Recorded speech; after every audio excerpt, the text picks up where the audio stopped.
All right, looks like we have a few people still logging in, but we have a very busy agenda today.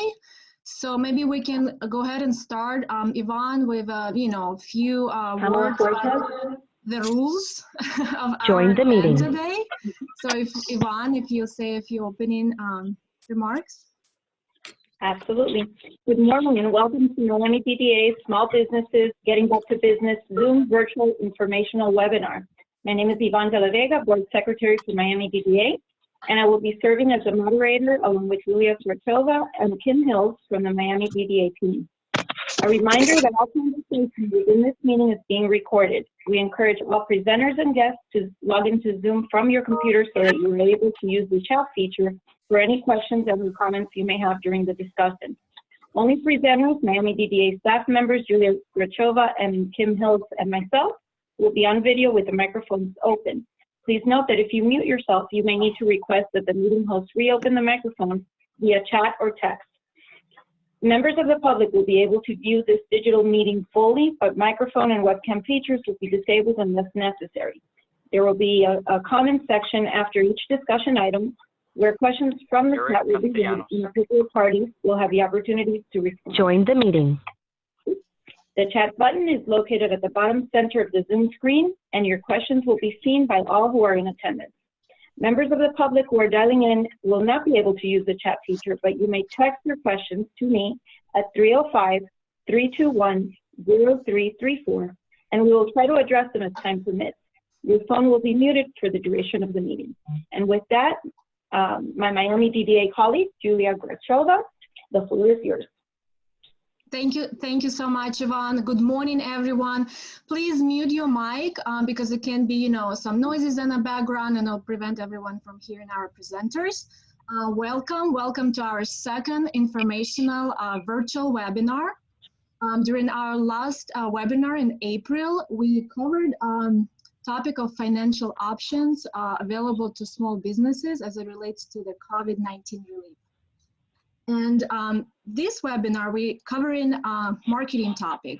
We did a short survey asking our business owners what assistance they need the most. The number one answer was financial assistance, and the second most requested topic was marketing. So today we have a very busy agenda. We have an excellent panel of presenters. And before we start, I would like to thank again my colleagues, Yvonne De La Vega and Kim Hills for organizing this event. And without further ado, I would like to start with our first presenter. I would like to introduce Isabel Dunchman. I'm sorry if I mispronounced your last name. Isabel is a business development consultant at Prospera. Isabel has a background in international finance and marketing. She has worked for global companies around the world. She worked in France and Hong Kong. She's currently enrolled in the Global Executive MBA program at the University of Miami. Join the meeting. She actually started with Prospera as a volunteer, assisting small businesses. And over the years, she gained experience with consulting. And now Isabel is a business development consultant since January 2020. I also would like to acknowledge and thank Isabel and her team for partnering with Miami DDA with Loan Assistance Task Force Initiative. We put together task force very quickly, and we wanted to make sure that we will have a proper assistance for our Spanish-speaking business owners. So Isabel and her team very quickly came on board, and they have been excellent partners in this great initiative. So thank you so much, Isabel, and the floor is yours.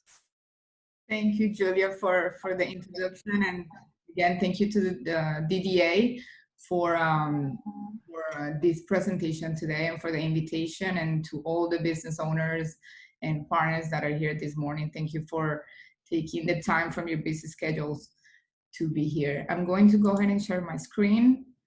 I would like to start with an introduction of what our organization is. So just please let me know that you are able to see my screen. Yes. Okay, perfect. I would like to start with an introduction of what Prospera is. Prospera is a nonprofit organization that was founded more than 25 years ago to provide business owners and entrepreneurs with technical assistance to grow their businesses. How do we provide this technical assistance? We provide business seminars, business consulting. We also provide business grants and access to capital. When we speak of access to capital, we're talking about financing, help businesses obtain financing to perhaps restructure the loans or obtain equipment. And right now, during COVID-19, access to capital finance through the government, the SBA programs, the Paycheck Protection Program through different lenders as well.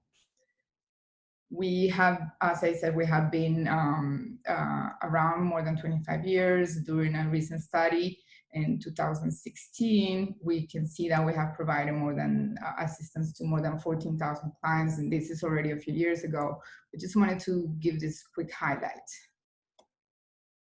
During COVID-19, we also responded, as many of you business owners or many partners, by basically providing 100% remote assistance to our clients. We procured and prepared equipment to enable all staff to work from home. We provided different announcements, different communications to clients just to let them know we are there.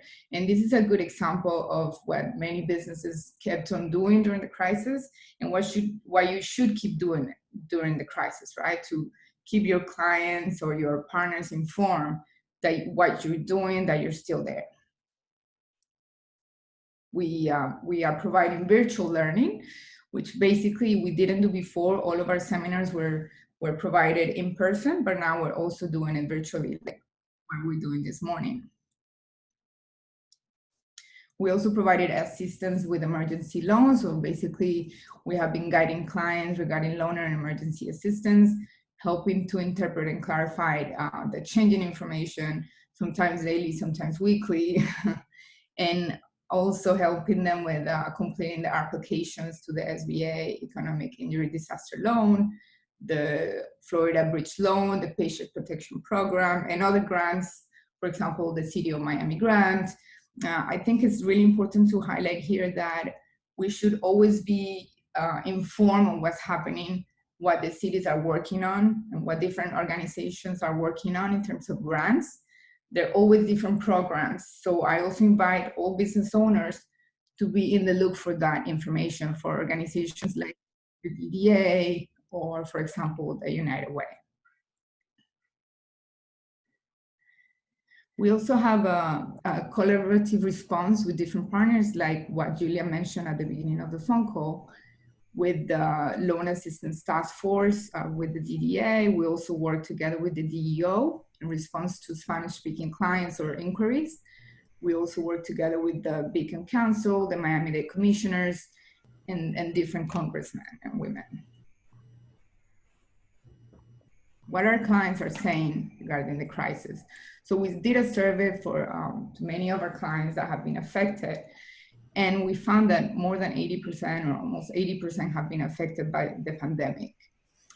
Most of them have had to close their business either temporarily or completely. Most of them have also applied to the SBA or Paycheck Protection Program or other government relief programs, as I imagine you have to. Now, speaking of about marketing, which is the main subject of this morning. Someone is not muted, but okay. So I want to give credit to Change. They are a marketing organization that we work with. As I mentioned at the beginning of the help clients. We have someone. That We have someone unmuted. Okay, I think we're good. Go ahead. Thank you. So we work with Change. They are a marketing organization, and we work together with them. When I mentioned at the beginning of the call that we provide technical assistance through different grants. One of the grants we provide is marketing grants. So she works with us and are able to help our clients to develop their marketing plans, for example. And she shared with us some points that I want to share with you this morning. I think the key considerations during a crisis pivot are to focus on helping your community over perhaps making money, right? You'll be remembered. So give your knowledge and talents away and communicate to your clients that you care, that you're there for them. So what are the companies doing in order to communicate this? They're offering family packs, they're offering prepay programs on important needs, on special needs for clients, installment plans for perhaps if they have a contract. They also offer different packages with discounts, and depending on your talent and pool capacity, what else could you offer that is really needed? So just make sure you keep your digital presence good, like your web, your chat, your emails, your phone and video, your website. Just keep it up to date and make it look good, because now we are spending more time online. What else do shoppers care about? Right now, they care about what their needs are, and they would go and purchase from an unknown brand just to fulfill those needs. 37.5% are paying more attention to emails and social media. 51.9% of shoppers over 65 years old care about the cleanliness. Perhaps less important for the younger crowd, but it's still very important to inform them, especially now during the reopening phase, of what you're doing to keep the space clean and safe. So this is an example of a good communication that I received from one of our clients, So they communicate what they're doing, basically. So I just want to give a little bit and perhaps invite you to do the same if you are able to. Send emails or send a letter to your clients telling them that you're here together, that you're here for them, what you're doing to keep the space clean, safe, according to regulations as well.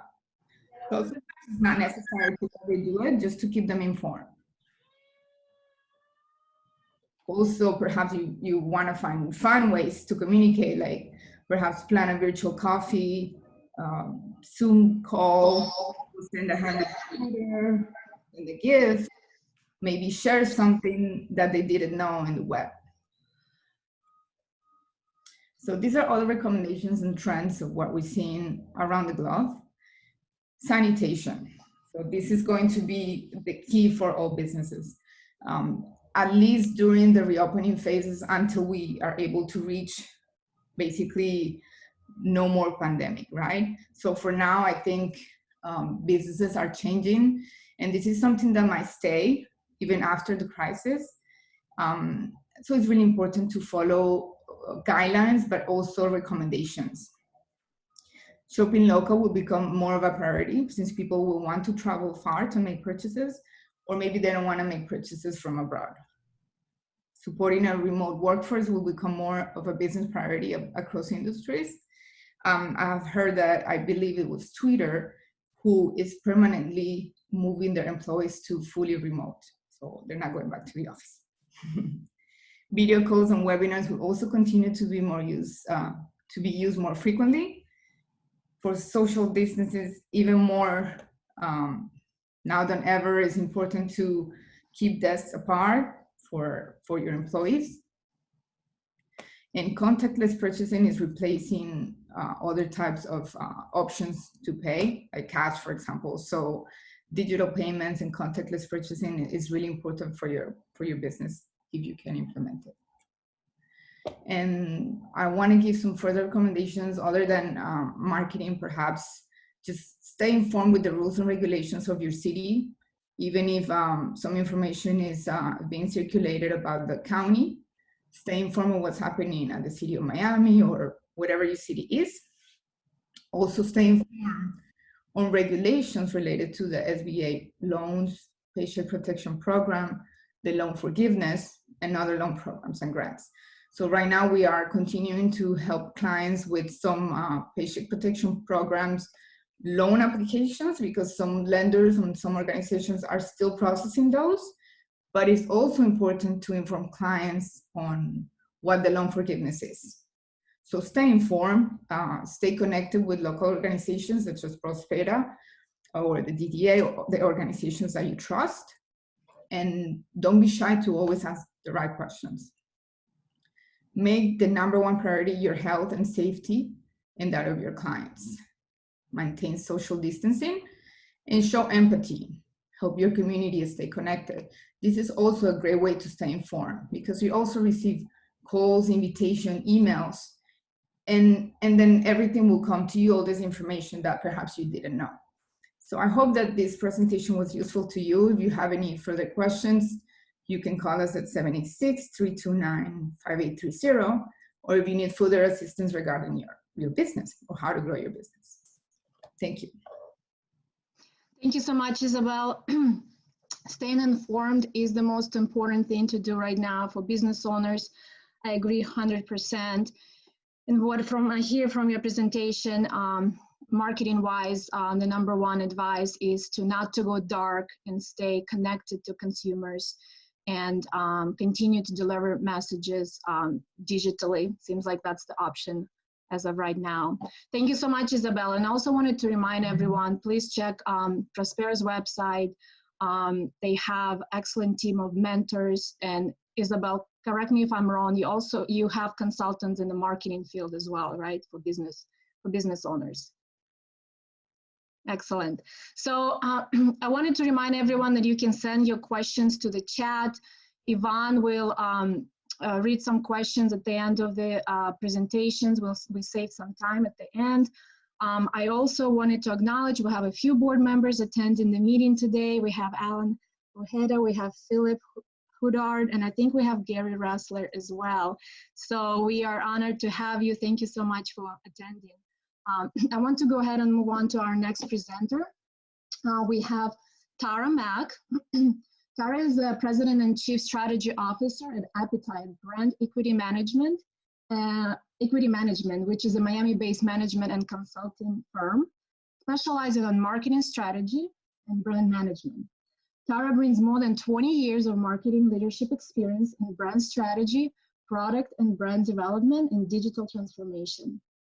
She has led marketing efforts for a number of Fortune 500 companies and startups. Tara holds a master's degree in international business and policy at Georgetown University. She often speaks on topics of marketing and digital transformation.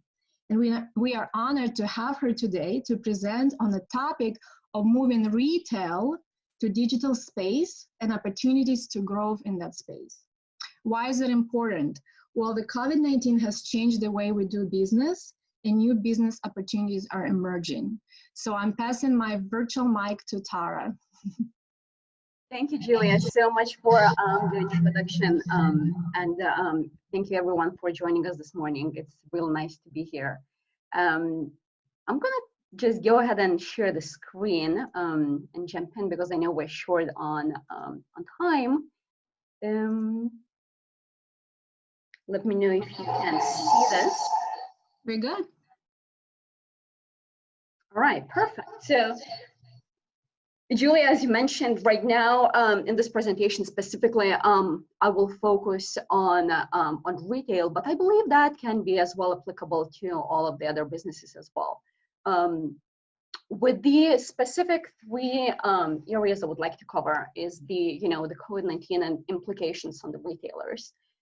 Also understanding the changes and the shift in the shopper behavior, as well as looking at some opportunities for growth in the digital space.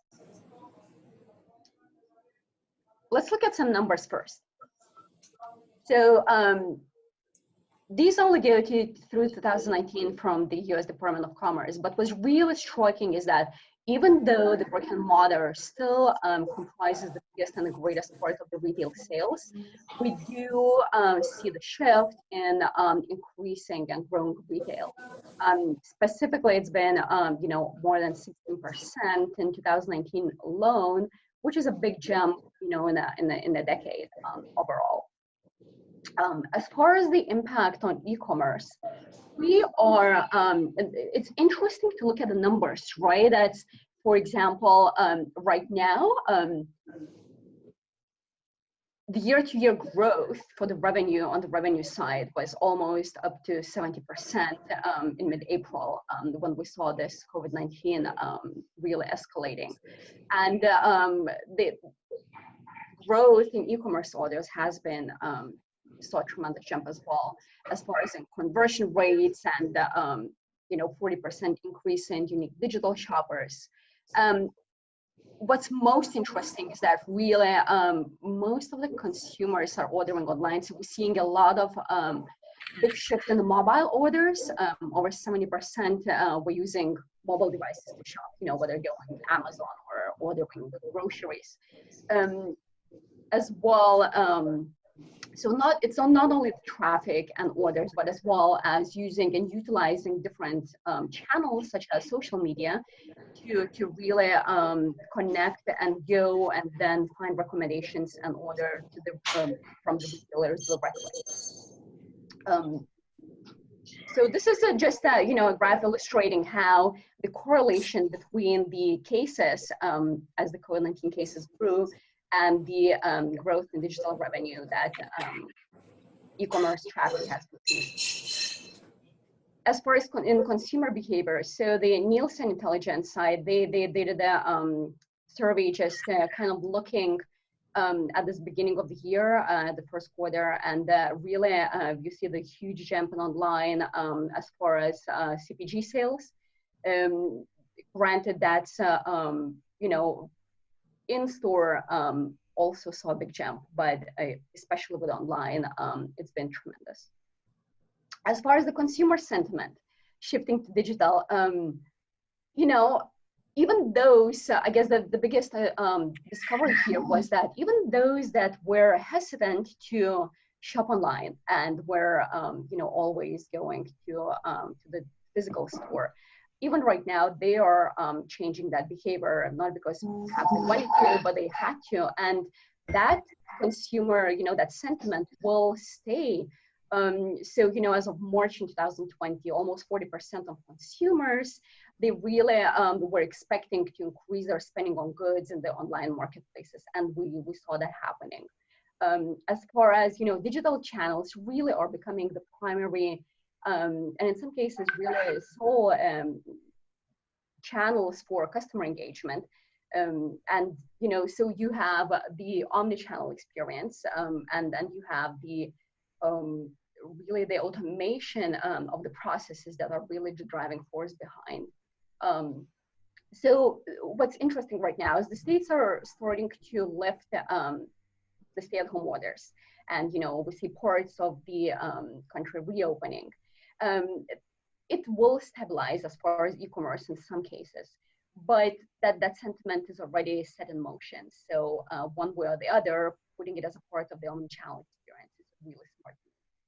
So really that presents just opportunity for the retailers to readjust and reassess their behavior and finding different ways to connect with their end users. As for the recommended retailer's course of action, we're highlighting 4 steps, right? So really you need to first recognize that the shift is happening one way or the other.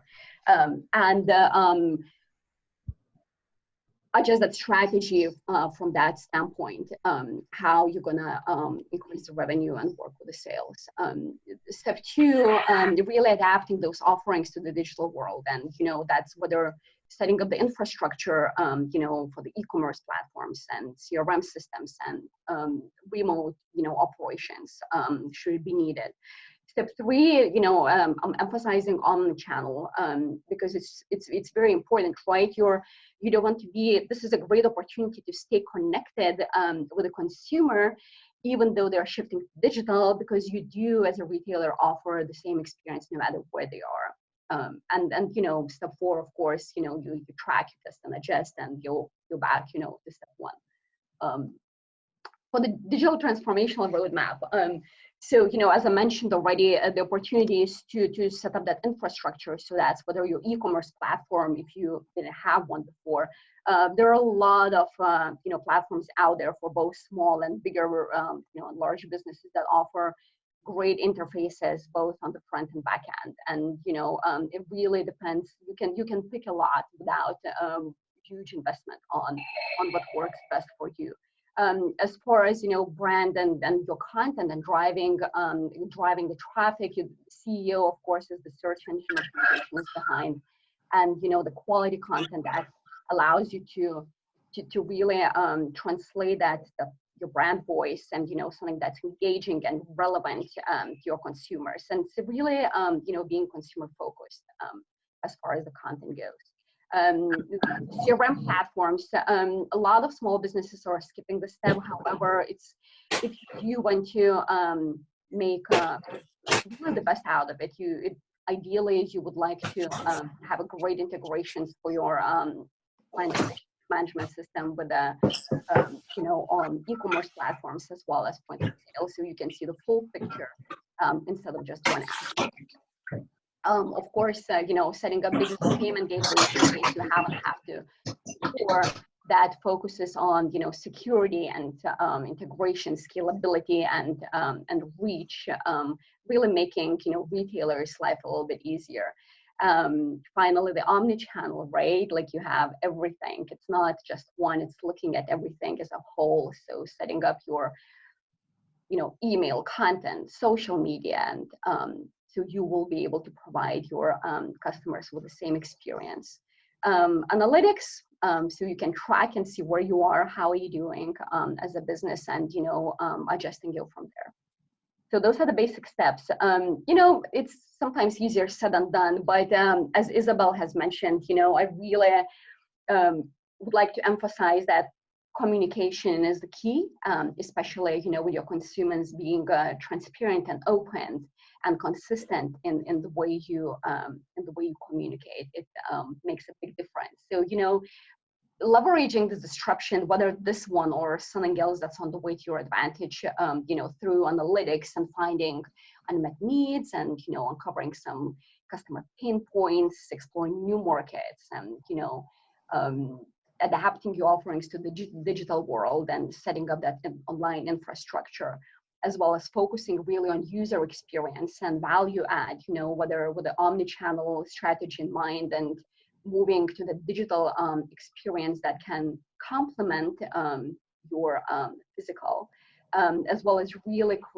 focusing on driving engagement, through different, it's a time to get creative, webinars, different coffee meetings online and so on. Isabel also mentioned on impact on the business operations, so I would like to just go through the major points. Really, the integration can be, sometimes difficult and challenging in the sense that there's a lot to take in, but it's really important. So, whether you have the chief technology or information officers staff, or whether you're outsourcing those capabilities, they've been seeing a lot in, supporting that contact center and enabling that shift to the remote, and as well as, facilitating that acceleration of the moving online, so you can have that experience through different digital touch points. And very quick recommendations, really, it's time to embrace those changes and opportunities that we're seeing. And, I would say jump in the digital in a sense that just to explore and utilize this, your omni-channel strategy, learn fast, especially right now, there's not much time to, and a lot of companies that have been really putting those, moving online experiences in the roadmap for a year or two. Right now, they're really scrambling to get it done within a month. And really think long-term, right? Like this will pass eventually and we will get back to some kind of normal. But you have to look beyond that point. Thank you. Thank you so much, Tara. I'm on time. I hope I am. It was a lot. This is a great presentation. And I think, some of our retailers in the past never considered the option of online presence, right? And we just realized very quickly that it is very important to have it. I wanted to check if we have any questions from audience, but I have a question. You mentioned a few times during your presentation the term omni-channel marketing. I don't know what that means. I don't know, maybe some of our guests also don't like that. Can you clarify what that really means? Sure, absolutely. So omni-channel really looks at as a whole. So you set up your strategy based on consumer focused.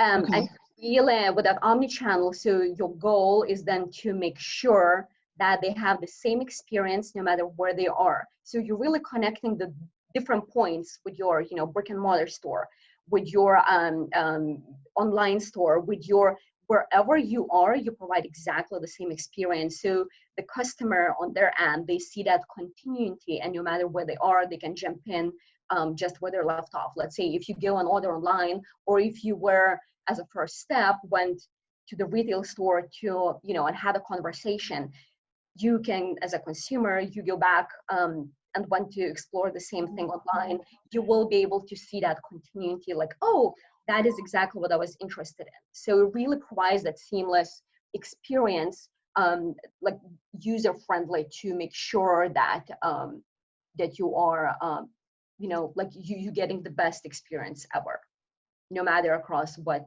channel you're shopping. Excellent. Well, thank you for that clarification. Let's move on. Thank you so much, Tara, and we will address some questions at the end. I think we have some questions coming in. I want to go ahead and move on with our presenters. And also, we have someone asking if this presentation will become available. If the presenters don't mind sharing them, we will post them on Miami DDA website under our small businesses webpage. They will be available there. So, sure, absolutely, happy to share. Great. And any other resources. Excellent. So I would like to go ahead and introduce our next presenter, Ann Pagliardini. She is the founder of AHBC Group, a Miami-based marketing agency, whose mission is to help businesses to grow and attain their objectives through marketing. For her agency, Ann helps clients with marketing strategies, branding, content creation, and management of the social media. Ann has a master's degree in marketing and communications and in marketing, brand, and business development. She's a young professional evolving in today's digital world, and she's very passionate about sharing her experience on social media and helping businesses tailor strategies in order to succeed with their online presence. Anna is also present often with SCORE Miami, and she will also tell us a little bit more about SCORE and the workshops that they make available for business owners. So Anne, the floor is yours. We cannot hear you. Oh. Okay, you're good now. Is it good? Okay. Yes. So today we're gonna focus especially on how to handle your marketing during a crisis, especially with COVID-19, but we will see the best practices in general for marketing communications and specific examples of how to handle on social media. So the first question is always, should I even communicate during this strange time when something is happening? And the short answer is yes, as the presenters before me have also mentioned. You absolutely want to keep the lines of communication open.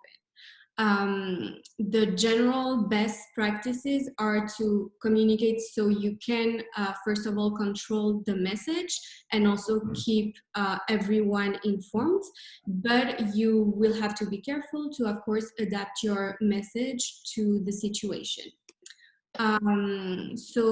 Interesting little facts: social media content is on demand, so the average screen time is up to 5 hours 40 minutes per day, 18% increase from the weeks prior, and that was only at the beginning, I think after the 2 weeks of quarantine.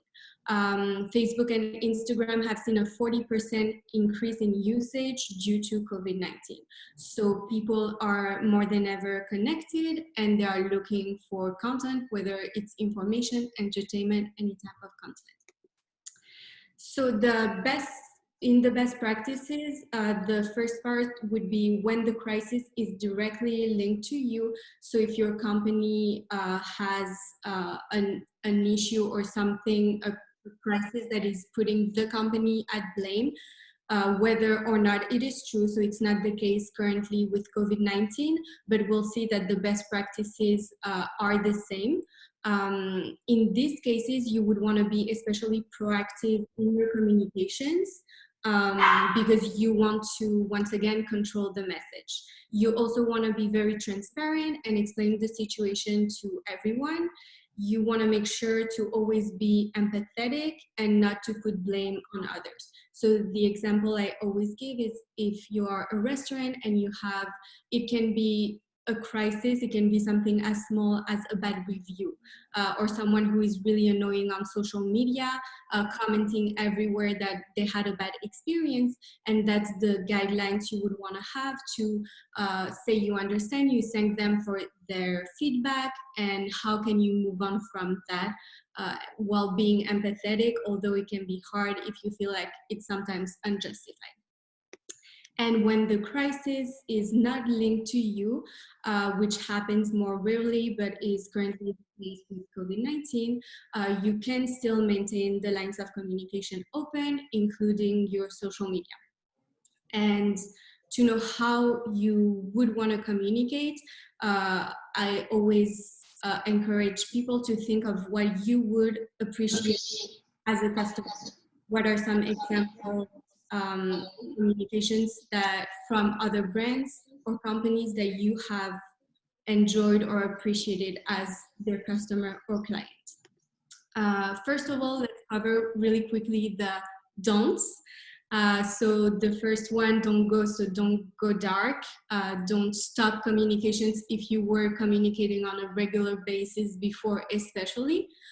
Don't pretend like the situation isn't happening. So especially at first, when a crisis comes up, you want to make sure that you address the situation and that it's clear in your messaging and in your communications.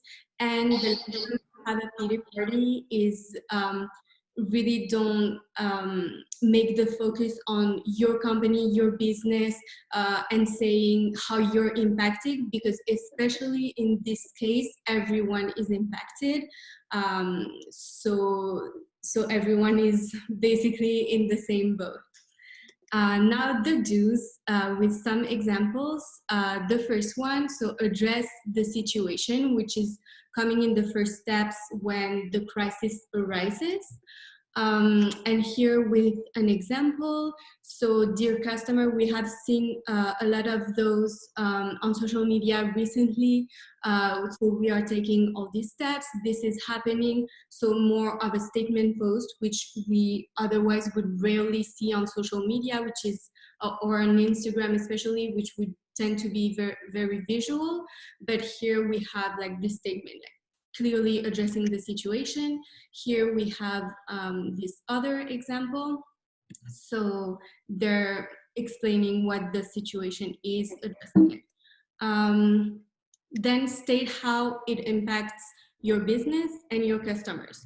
So it's the same, we've seen many of these statement posts. So for example, this company is explaining how they have been impacted and how unfortunately this is impacting their employees. So they don't have to communicate on that, but they're choosing to be very transparent, because then the information may or may not, but it may most likely come out through the employees that have been maybe that have lost their jobs, etc. So they're taking control of the message and explaining why they had to take this hard decision. Then you would need to explain what you are doing to adapt the situation or help.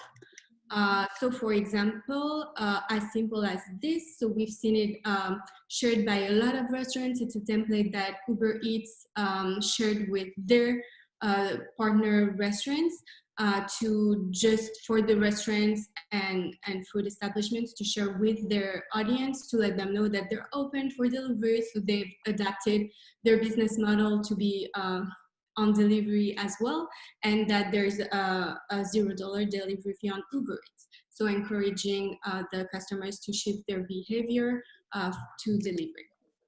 And then we also have this example that is also emphasizing delivery and takeout. So how is the business changing due to the crisis? Last, oh no, not last, but be real, transparent, and social. So we have this example. So it's a jewelry company, and usually from them you would see posts more like the jewelry, or probably they had planned a great summer campaign shoot at the beach, etc. But they're not putting it out because now it will not resonate with anyone, because we're all stuck. We cannot go to the beach. So they're choosing to, so it's really like a piece of content that still displays their jewelry, but it's being authentic, and everyone can, the target audience at least, can relate to that current situation. We also can see this one that was also from Uber Eats. So we've seen a lot of those on social media, the food tour and where you can go on vacation. So they're playing on that with the food. And this is from a restaurant as well from the downtown area, and they're showing, so usually they would maybe be posting a lot more pictures of the food in the restaurant, and this shows that it's really authentic what we're living right now and how people are consuming their products and the food currently. Last one would be to give back to the community if you can, of course. So here we're seeing great examples from Fleming Steakhouse. So they're sharing and helping their community, and they're sharing about it on social media, encouraging their audience to do the same thing. And to finish up, so my advice for the next steps in any type of crisis communication situation would be to be prepared. You cannot always be prepared for what's to come, but we can see that the guidelines and that the best practices are always going to be the same, whether the crisis will or will not be linked to you. So how you can prepare, you cannot craft your messages right now for the next crisis or anything that may arise, but you can be prepared in the sense that you know which team you will to help with that. You know kind of what you will be doing, what will be your tone, and what types of message do you want to share, how maybe will you be able to help. Yeah, and to finish up, so as Julia mentioned, I am presenting workshops with SCORE, which is a great association, and they have tons of resources to help small businesses. And they also have, so they have a lot of workshops and webinars right now, and they also have a mentorship program where you get matched with a mentor to really help with your business. So I included their contact information there, and I can also share a link of a webinar about social media, so much like this one, but that goes much more in depth that I did last week with them. Excellent. Thank you so much, Anne. And I really do encourage everyone to check out the SCORE website. They have excellent selection of workshops, and that's how I met Anne. I just saw her presenting at one of their workshops, and on a topic that I thought was very much, related to what we were talking today about, and we connected. So it's a great resource for the business owners. And actually, Anne, I have a question. We have a question in the chat. I think it's to you as it relates to social media. Steve from Club Sport, his question is, I have a sport business that can't operate at the moment because we rely on local parks and private facilities. With those shut down, so we are. We attempted to run online trivia and had some success just to keep people engaged. With the uptick in social media use, I can only post so many memes and inspirational things. This is the best possible time to grow your social media account. How best to do it is the question without being clickbait. Yeah, okay. So first, Steve, I think your approach is great that you don't want to be clickbait, because on social media, you don't want to be pushy or to be selling something. You really want to be social. And I think your approach is good to want to share entertainment. And I think so for now, unfortunately, it may be hard for you to move your business and to drive business from social media, but for sure it can be a great time to grow your social media presence and to really share. So you'll do that by sharing content that is interesting and content that that will interest your audience, explaining what you are doing on a regular basis. So you were saying you were posting memes and inspirational things, which are all great, but you can also maybe share more information or at-home workouts, for example, or things that would relate to your activity, and acknowledging that people cannot go to your business, but think of how they could do or have a similar experience at home. So it could be doing lives to share workouts with the community or this type of content. Oh, so you're saying we did that too, to highlight some of our members that are trainers. Yeah, I think that's great. Right. You just have to, I think, continue with that and try to provide content that your audience will enjoy. And don't be afraid to also ask your audience and the people that follow you on IG and Facebook, what do they want to see right now? Because they will let you know what content they're expecting from you. Excellent advice. Thank you so much. And before we move to our last presenter, I wanted to we have another question also, Julia, that came in a little bit before, so I want to get to it before, if that's okay. Yes, I think that's a good idea. It's from Aretha Hughes-Berry, and she's from Recycling Meet and Greet Party Tours, LLC. Recycling Meet and Greet Party Tours, LLC is an activation company and brand ambassadors to businesses.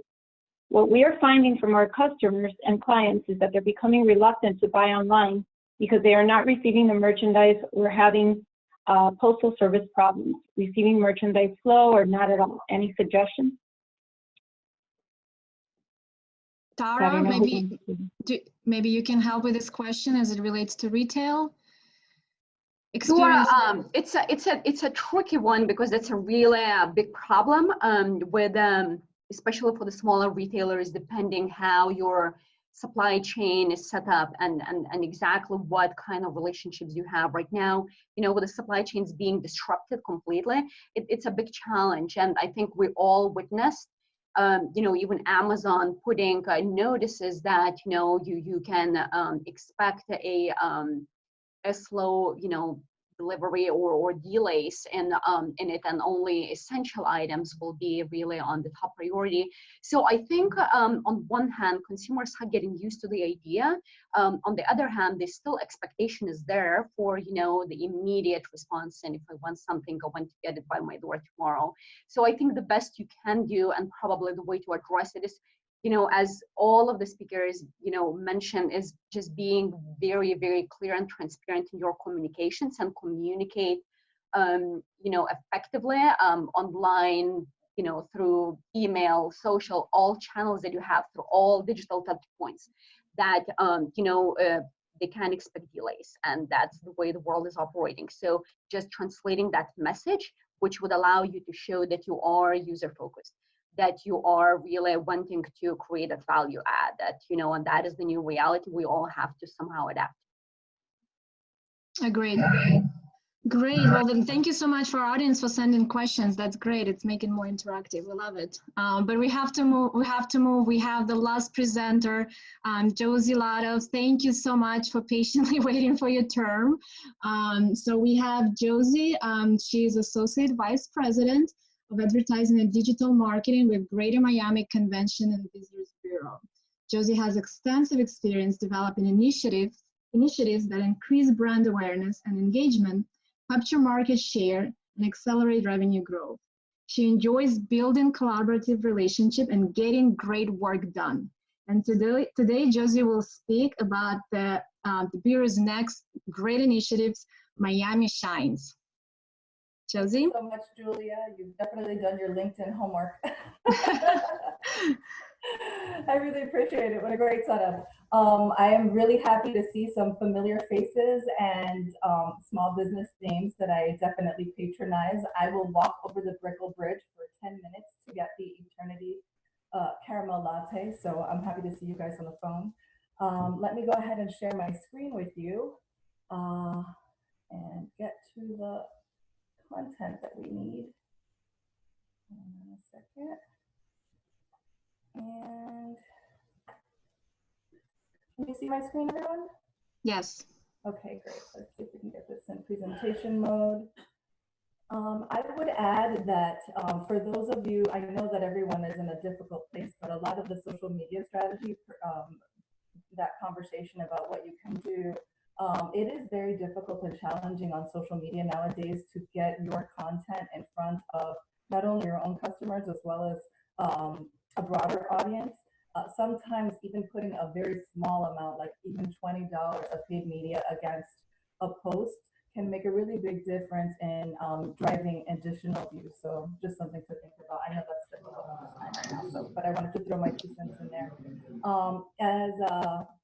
As was mentioned, the GMCVB has been very active since the pandemic started. We are working with stakeholders throughout the community as well as throughout the country on our recovery efforts. I have a lot of slides, so I'm going to go through these pretty quickly. But our strategy for the recovery efforts has been focused on educating, mitigating, and stimulating activity. We have a number of activities and programs. You can find them on the miamiandbeaches.com or gmcvb.com website. In the top alert bar, we have a number of links for the various programs that we have initiated. I want to call out very specifically the Miami Eats program. We have over 1,000 restaurant participants, and this program is open to anyone that would like to join. The information on this program can be found at gmcvb.com/Miami Eats, and that has been an incredible success. Oh, I see it's 1,200, we're up to 1,200 now. We have been, as everyone else has, very active on social media as our primary channel right now to engage with our customers. And we have also been in the midst of what we are calling a pre-recovery campaign. So we've been very active in those efforts. I wanted to provide a travel industry update as well as to what's happening. We know that tourism as well as meeting participants are a big driver of foot traffic within the downtown area. So right here, we just have a quick snapshot showcasing what has been happening at Miami International Airport, what's happening with our airline partners. Luckily, American Airlines is coming back online on June 4th. They are reactivating service to many destinations, which we're really happy and excited to see because that is the first step towards trying to drive some of that inbound traffic back.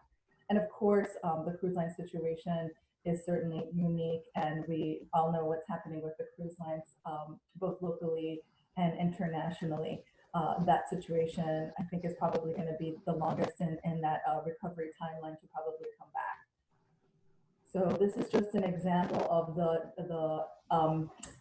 inbound flights that will be coming back in both domestically and internationally with American. I actually live near the airport, and it's been very strange because there are no flights happening except for giant carriers of supplies, and so it'll be really happy to see those planes in the sky again. From a communication perspective, one of the things that we know that everyone potentially considering visiting Miami will be concerned about is that they're interested in their health, safety, and security. And so we are working with our various partners to make sure that we are essentially communicating all of the CDC guidelines for each of the categories and asking our partners to commit to pledge essentially that our partners are doing all the things that are part of the CDC guidelines. Many individuals are going above and beyond, many organizations are going above and beyond. Sorry, not sure how that happened. Let me get back to my screen. Okay, there we go. Very quickly, just to give you a snapshot of where we are at county-wide from a destination performance perspective, I am showing a slide now that it shows the last, the full month of April and the overall supply available of our hotel inventory, what the demand looks like, and then the occupancy. The occupancy and the ADR are really the columns to focus on here. We have been at 20% occupancy. It's definitely the lowest ever seen in the destination, ever tracked in the destination. And while it may be slightly inching upwards, we really are essentially in April at a rock bottom situation. Typically, our average daily rate, the ADR, is over $200, and so there are many deals some downtown hotels, such as the Intercontinental Hotel, that are currently have remained open for essential workers, but many will be coming back online. We are hoping, we are not sure, but we're hoping that there will be an announcement for a June 1 reopening date, but that remains to be seen. From a recovery effort perspective, there are so many research providers that are helping forecast travel industry rebound. And what we know is that it's going to be a very long slog back out of the hole that we are in, because there's a lot of consumer concern. There's a lot of pent-up demand as well. So we believe that at first there will be a lot more interest from local markets. We will be looking at targeting locals for some of our marketing activity first.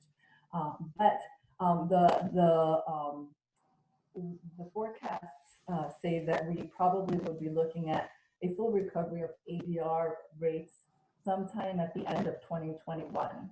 Now, occupancy, it's a little bit harder to determine, because we will have a new normal and there are different guidelines that are going to be in place regarding occupancy. So, you know, that remains to be seen. This is just a few points from, and I will definitely get this out, just because I do need to move quickly to this slide. I will definitely get this out. And this is just some statistics related to travel forecasts.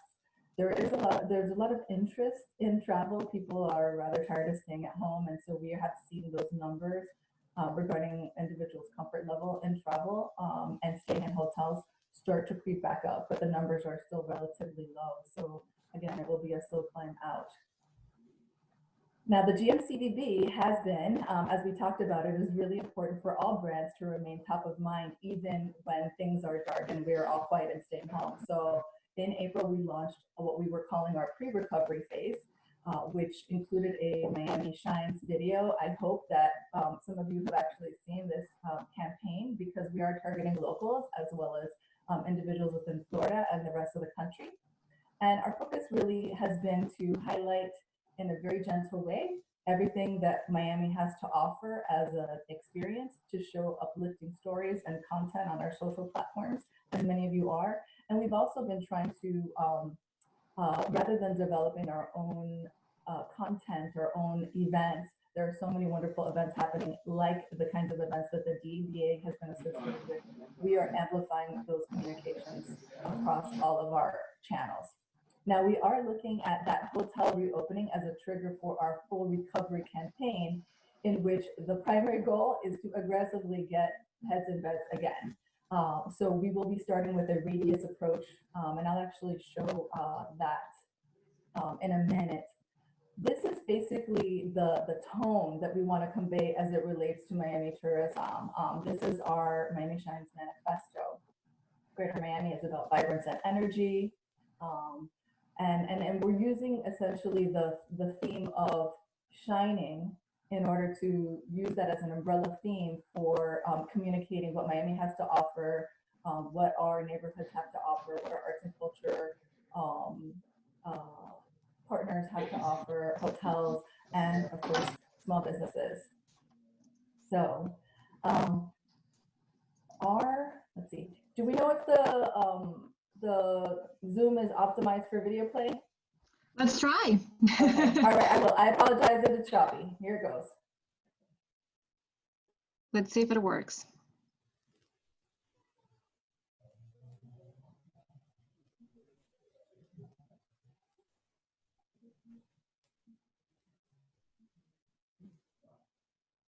No sound.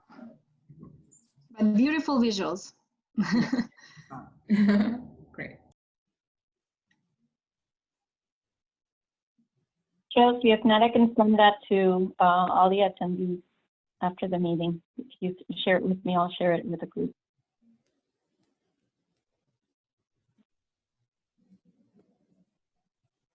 Well, Miami shines. It, you know, even through the pictures without the sound.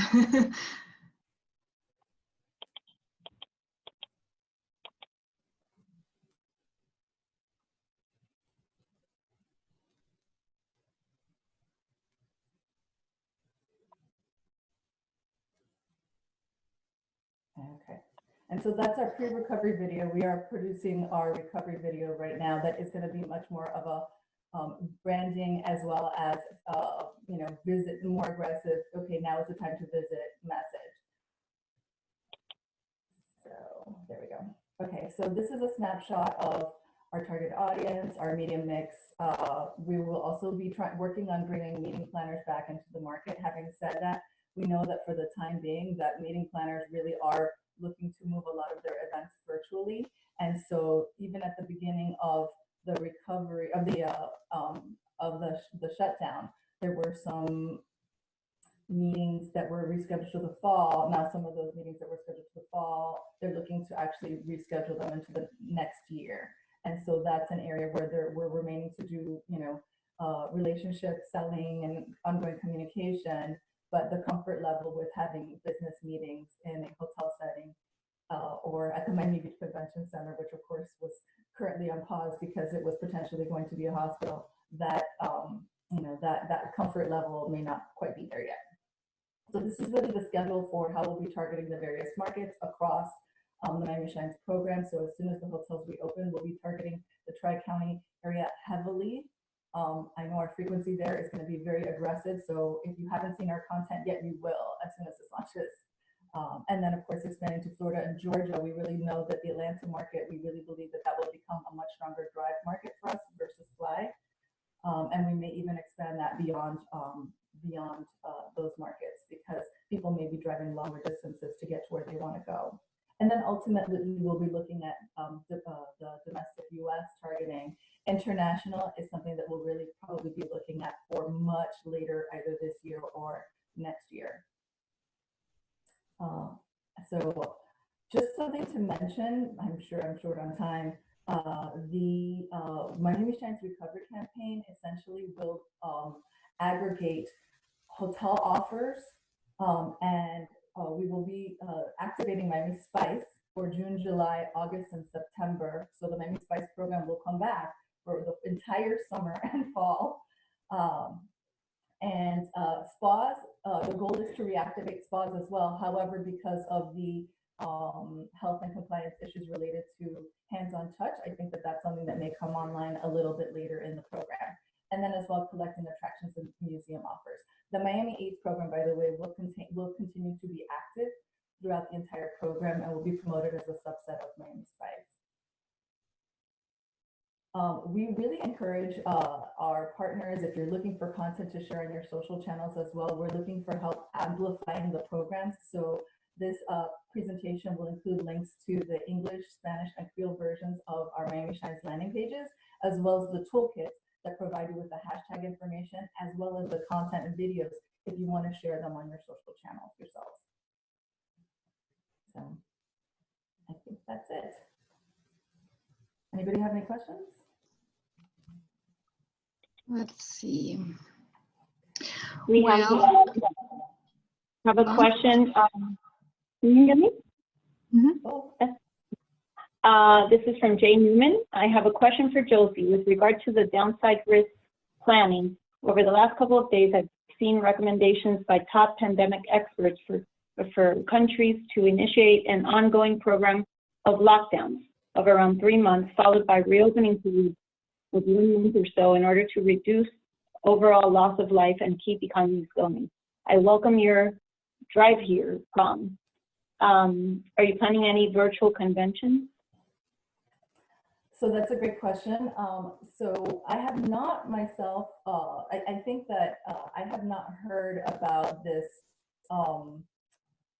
lockdown program followed by reopening. I think that this is not something that's being driven by the GMCVB. This is being driven by the city of Miami Beach, by Miami-Dade County.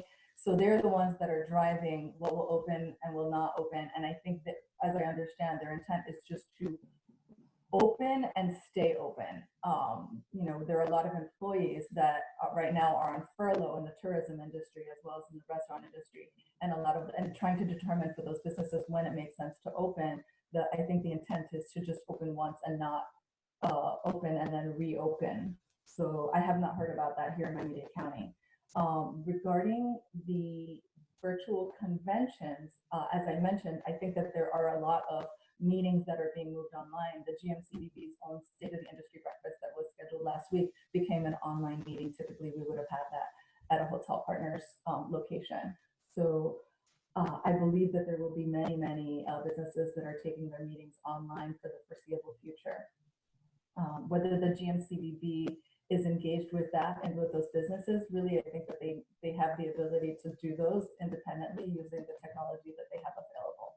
So, but we do maintain a list, an ongoing list of all of the conventions and meetings that are coming to town. So I encourage you to go to the GMCBB's partner section if you're interested in that information. We used to have a very active running list. Now it's mostly a list of here are the ones that were planned that are now canceled, but at least, you know, if that's something that you're interested in, we do have that available for anyone that is interested. Excellent. Okay. Also, yes, I'm sorry, from Jay also. I recall that this may have appeared on Reuters, led by researchers at Cambridge, and they hold out various scenarios that appear to hold out 18+ months duration. So, and then she also, this is from Aretha. Josie, we share getting so many inquiries from Georgia customers to see if our tours are open, and when can they come back to Miami? What should I say to that? When can they plan to come back to Miami?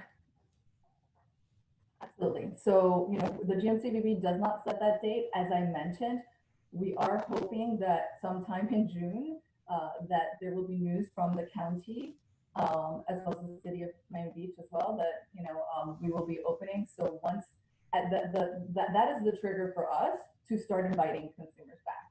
And while we have to walk a very fine line in terms of our tone, to not, you know, get a lot of blowback from people saying, what are you doing? You're being irresponsible.